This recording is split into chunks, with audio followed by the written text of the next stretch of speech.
আলামিনের হাবিব জনাব মুহাম্মদ রাসূলুল্লাহ সাল্লাল্লাহু আলাইহি ওয়াসাল্লাম বলেছেন, কিয়ামতের ময়দানে আল্লাহর কসম করে বলছি, সেদিন জাহান্নামীদের ভীষণ কষ্ট হবে আর জান্নাতীদের জন্য অত্যন্ত আসান হবে, অবস্থাটা খুবই আরামের হবে।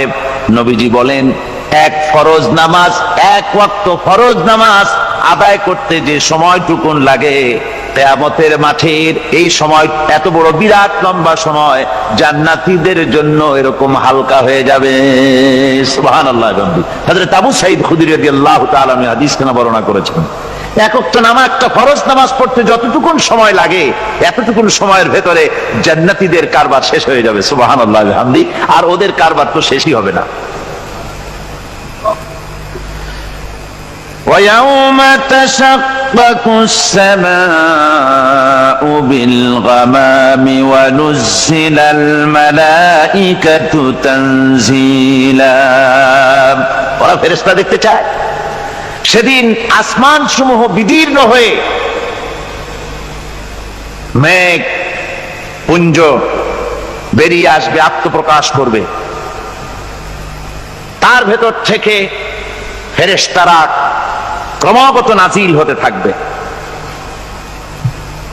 আর অবস্থাটাই হবে, আল মুলকু ইয়াউমাইযিনিল হাক্কু লিররহমান ওয়া কানা ইয়াওমান আলাল কাফিরিনা আসীরা। আর সেদিনে বাদশাহী হবে কেবলমাত্র রহমানের। ওয়া কানা ইয়াওমান আলাল কাফিরিনা আসীরা। আর সেই কিয়ামতের দিন, সেই সময়টা হবে কাফেরদের জন্য বড়ই কঠিন। এখানে কিয়ামতের কিছু কথা বলা হচ্ছে, কিছু আভাস দেওয়া হচ্ছে যে আসমান সমূহ বিদীর্ণ হয়ে মেঘ পিণ্ড বেরিয়ে আসবে এবং তার থেকে ক্রমাগত ফেরেশতারা নাজিল হতে থাকবে। আল্লাহর হাবিব বলেছেন, কেউ যদি কিয়ামতের দৃশ্য দেখতে চায় সেজন্য সূরা ইজা শামসু কুবিরাত ওয়া ইজা সামাউ ফাতারাত, ইজা সামাউ শাক্কাত, এই সূরাগুলি যেন পড়ে, তাহলে কিয়ামতের দৃশ্য তার চোখের সামনে প্রতিভাত হবে। কিয়ামতের দৃশ্যটা আসলে কেমন হবে সেই সূরাগুলি তেলাওয়াত করলে সে বুঝতে পারবে। যেমন আল্লাহ পাক বলছেন, إذا السماء فطرت وإذا الكواكب انتثرت وإذا البحار فجرت وإذا القبور بعثرت।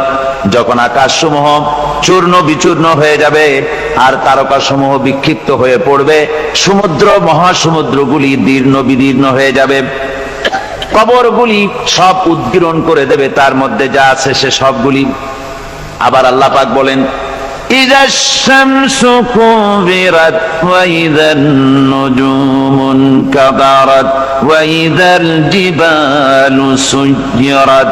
সূর্য যখন ঢেকে যাবে, তারকাগুলি যখন বিপর্যস্ত হয়ে যাবে আর পাহাড়গুলি যখন চালিয়ে দেওয়া হবে, এই দৃশ্য তোমরা দেখতে পাবে।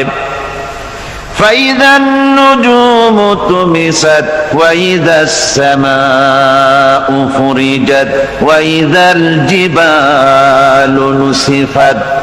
সেদিন অবস্থা এমন হবে, সমস্ত তারকাগুলি স্তিমিত হয়ে যাবে আর আকাশসমূহ দীর্ণ বিদীর্ণ হয়ে যাবে, আর দেখতে পাবে